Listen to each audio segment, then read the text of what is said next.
আসসালামু আলাইকুম।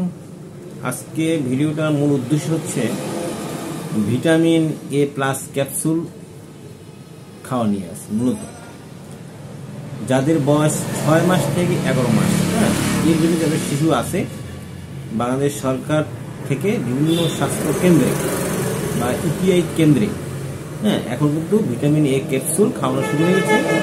আর দেরি না করে আপনি শিশুকে অতি সত্বর ভিটামিন এ ক্যাপসুল খাওয়ার ব্যবস্থা করেন। ভিটামিন এর অভাবে আমাদের কি হয়? আমাদের অন্ধত্ব রোগ বা রাত কানা রোগ থেকে রক্ষা পায়। আমাদের ইমিউনিটি সিস্টেম বা রোগ প্রতিরোধ ক্ষমতা বাড়ে, অস্থি সমূহের গঠনে সাহায্য করে এবং জীবাণু আক্রমণ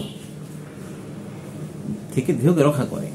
সুতরাং আর দেরি নয়, এখনই আপনার ছেলেকে বা মেয়েকে বা বাচ্চাকে আপনি যে কোনো একটা ইপিও কেন্দ্রে নিয়ে যান এবং ভিটামিন এ খাওয়াই নেন। সাধারণত 6 মাস থেকে 11 মাস, 6 মাস থেকে 11 মাস শিশুকে মোটামুটি ভিটামিন এ খাওয়ানো হয়ে থাকে। সবাইকে ধন্যবাদ। আসসালামু আলাইকুম।